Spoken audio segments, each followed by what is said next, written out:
चाप के माई मनीषा जी स्टेज पर दिया दिया माई मनीषा जी के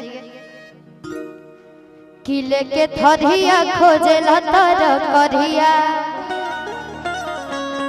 आया के लाग जाला दिल के भीतरिया कि काम कोइला से हो गई निखरिया हम तो नैहरे में रहिए सवरिया। राजा जी कहो तारे का अरे की रुसन करे जा हमर फाटे अरे की छोटी छोटी बात पर तू लगो ताड़ू डांटे।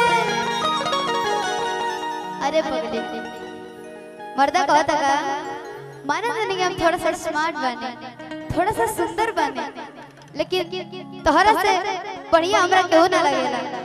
कहता रे का कि धनी हो सावधान तोहरे नु बाटे। बड़ी प्यार से कहता रे का भैया कि धनी हो सावधान तोहरे नु बाटे धनी हो सावधान तोहरे नु बाटे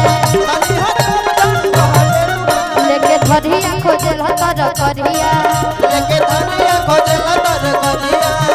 आगे लाग जाला दिल के भीतरिया काम कइला से हो गई निखरिया हम तो नैहरे में रहिए सवरिया।